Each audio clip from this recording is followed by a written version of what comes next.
Hello guys, I'm Chris. I'm the founder and CTO of Exit Games. We're known as, we built just one product, so it's really confusing, called Photon.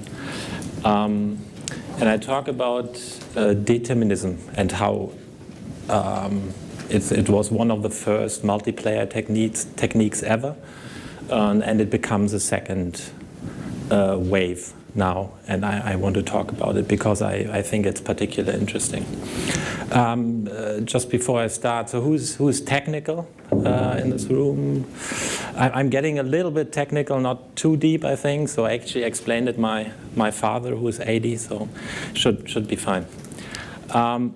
So I'm Chris. About 14 years ago, I entered into the multiplayer space, middleware space, and founded the company Exit Games. And back in the days, it was a time of Nokia phones and so on. We built a backend as a service for mobile phones, so running on these Nokia phones, Series 40, Series 60, and so on. That was pretty visionary and great, but it was a little bit too early, so we had to pivot into something else, and then we moved into the real-time multiplayer space. And that's about 6 years. We are focusing on this. We have now more than 250,000 registered developers, 250 million players on our servers running worldwide, and we try to run pretty much on every platform. So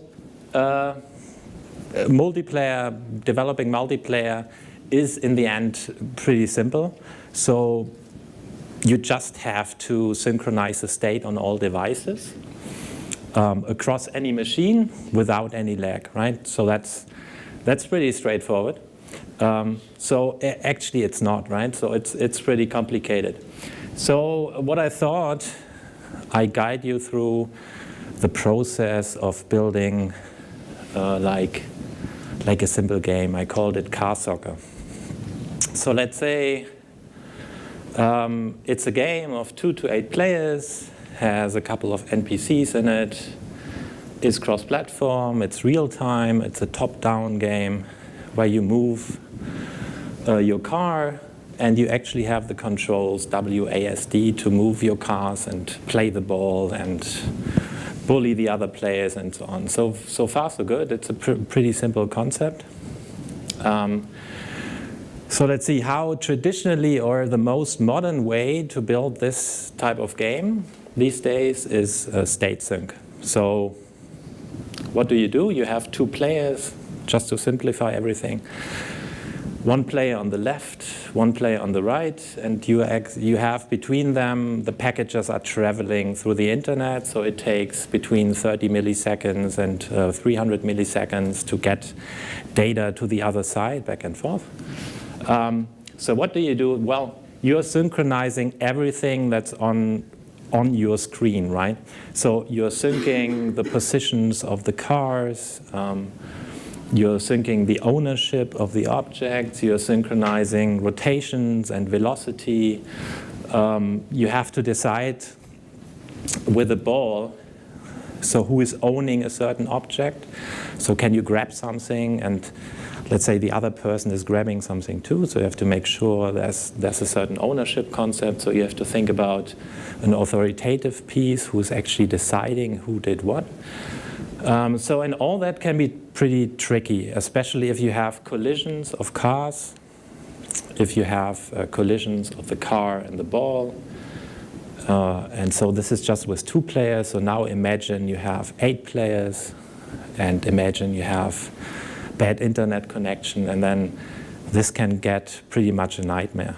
So this is pretty much what multiplayer development is right now. So most games that you play on the internet are actually written using this technique, using state sync. Sometimes you have like a simulation running on the server side, which is the master chief and then deciding stuff.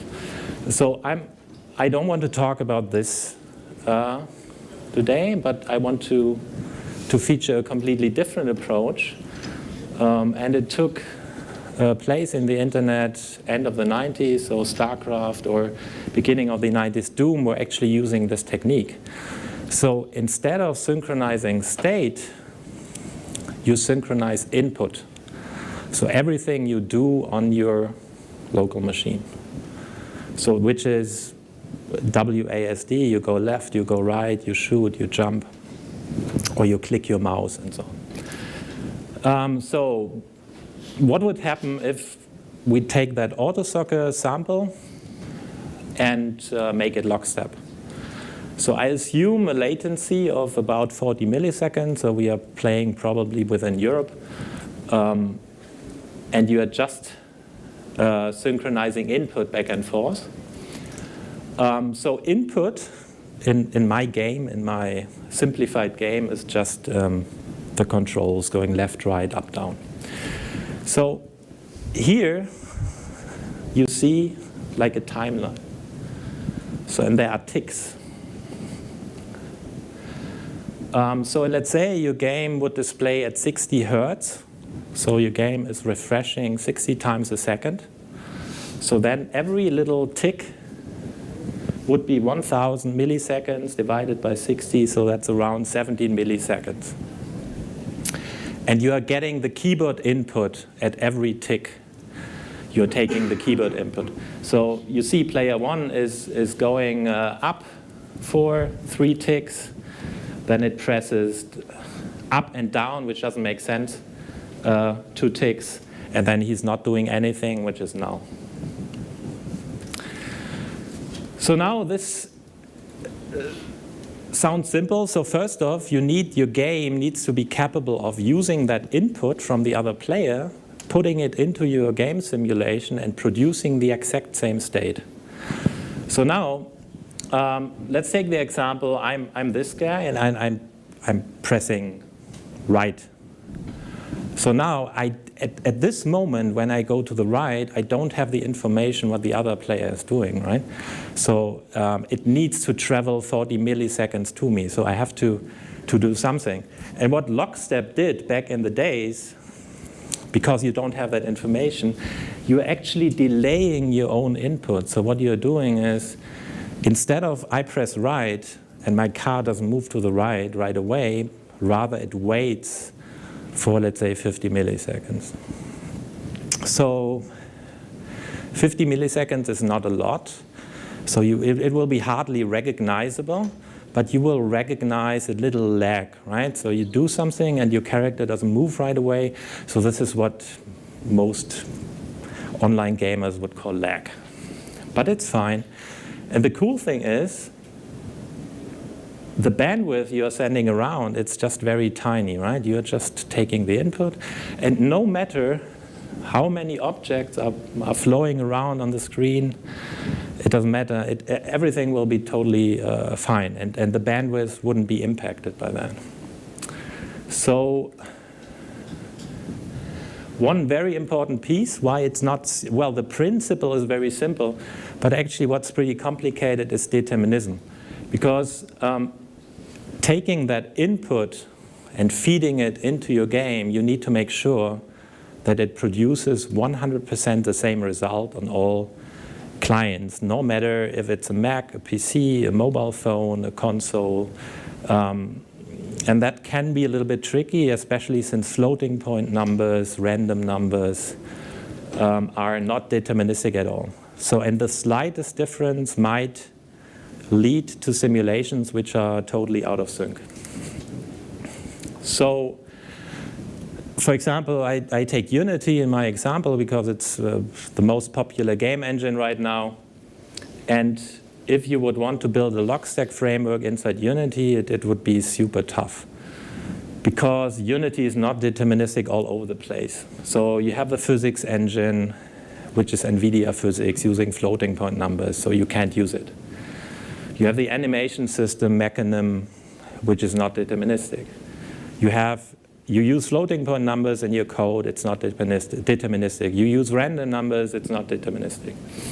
So, and what's not so nice as well, in Unity, you have the view and the simulation, so your code is attached to your objects and everything. So it feels pretty much spaghetti. So Unity is working on this with a new entity component system and job system, all that stuff to clean it up and to make it fast. But right now, it's pretty messed up. So just to sum up the pros and cons of Lockstep. So the pros, you have super low bandwidth. You're just sending around the input. It's very easy to replay a complete version of your game because you just replay the input and your game will magically, completely replay the whole game without a complex, you don't have to record a video, you don't have to record state. And of course, you can have a very high number of moving units. And the cons are, of course, determinism can be super tricky. You have the lag, you press, and your character doesn't move right away, but it's lagging. And it's pretty complicated to do late joins. And if you use asset store code is not deterministic all over the place. So 2011, a guy from the US called Tony Cannon had an idea and said, so he was a professional fighter and developer, so fighting games. And he developed a technology called a GGPO, which is famous in the fighting space, where, and especially in the fighting space, you want to have a lag-free experience. And he created this GGPO framework, which is allowing a near lagless online experience. And in fact, what he did is Lockstep. But he extended it with a pretty clever concept. So again, to auto soccer, we have the same situation. So I'm in frame 46. And let's say I'm player 1, and I do something on my keyboard. So now I don't have the information what the other player is doing right now. So in the traditional Lockstep, you would actually wait to execute your own input and have this laggy experience. So what GGPO introduced, it's actually predicting the input of the other player based on the last input you got. So let's say the last input I got from the player is null, so he didn't do anything. Then the engine will assume that in all the ticks before, this guy continues to do nothing, and you are simulating your simulation without any lag. So what's happening, you're steering your car, let's say this is player 1, and everything you do will happen right away on your screen, and the other car will move based on the predictions. So now you will say, okay, that sounds interesting, but what happens if the prediction was wrong? So if you you continuously receive input from the other player. So now let's say you predicted wrong, and you get a package which says, okay, 60 milliseconds ago, you basically assumed the other guy didn't do anything, but in fact, he went up. So what happens here is a so-called rollback. So the state of the simulation is rolled back to that frame. The right input is injected, and the complete simulation is done again bis to basically the time now. So in this case, the null was recognized to be a different signal, and then it's replicated into, so it completely changes the simulation. But the cool thing is, everything is staying 100% in sync, and you have zero lag. So now the view, of course, because you did something wrong 60 milliseconds ago, you have to deal with it somehow in the view. So you have to fix it somehow. So the ideal deterministic framework, let's say, that you could wish for in Unity would be like a clean simulation, which is completely not Unity dependent. which would contain a physics engine, which would contain pathfinding, which would contain an animator to actually capture the state, which would be super fast because you have to imagine that you are 60 times a second, you are predicting and rolling back all the time. You're completely simulating 60 times a second to have a smooth experience. And you want to have a very clean interface to the view. And actually, we believed in this solution. And in the past 3 years, we built a solution for this. Called Quantum, so kind of a reference implementation if you want. And so I'm showing now a video where we have one player located in Sweden who is connected with 50 milliseconds latency. On the right side, there will be a player in Brazil who has 270 milliseconds latency. So together they have more than 300 milliseconds latency. And you will still see it's a super fast action game, mobile title. And the game will still look perfectly in sync. And every player has a lag-free experience, so there's no lag at all.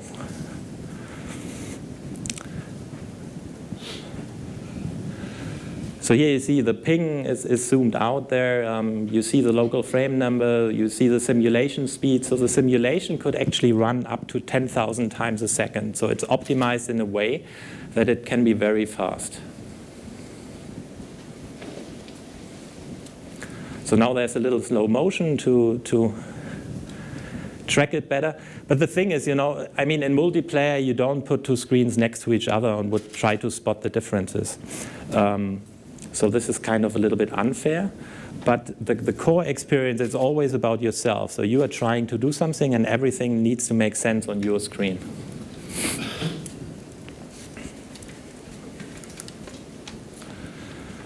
So the framework we've built is exactly what I described. So it's a clear simulation which is written purely in C#. It can be C++ or anything. In our case, it's just C#. It's using the predict rollback mechanism. So the concept of predict rollback is very, very simple, and but the results, what you can do and what type of games suddenly you can build in multiplayer is really, really powerful. So how did we achieve that performance? So to have this, if you want to roll back and simulate forward 60 times a second, you need a very fast performance. So what we did is we went very low level and started to track the state and completely memory-aligned struct. So we are putting the state in a very compact memory format so it can be easily consumed by the CPU. And we are pre-allocating like a ring buffer of state. So if we roll back 10 frames, it's basically just a mem copy. So it's super fast. And then the simulation, because we've written the physics engine in a way that it's very simple, only 2D, but super fast. We can simulate 10,000 times a second. We can run the physics engine easily. So it's a little bit nasty because as a developer, you don't want to handle with low-level pointers and states and so on. So we've written like a convenient layer on top. So you are actually modeling the state in a special language, a domain-specific language, DSL. And then based on this, so in this example, you have resources like health and energy, and then you have character array of 32, and then you can link resources. And based on this, the code is generated where you actually implement your simulation. Yeah, and with this technique, suddenly multiplayer development becomes like single player because your actual game code is not aware that it's actually networked or multiplayer. Because everything is predicted by the framework around it. So you can actually write a single player game or a multiplayer game, it doesn't really matter. Yeah, that's it. I hope it was interesting. And I personally think this will influence multiplayer games in the next years to come. and will enable, I mean, there are reasons why there are no soccer games, basketball games, or it's really hard to build MOBAs because it's really a tough problem to challenge. But this technique, and we are talking to a lot of studios who say, yeah, this is exactly what we started. We believe this is the right approach to do it, but what has been a problem for us is simply the performance, and we think we've cracked the performance issue, and that's, let's say, the crucial part to get it done. But once you have that, writing multiplayer games suddenly becomes really simple, and that's our claim is always we make multiplayer simple, but in fact it has not always been true. Right? Thank you.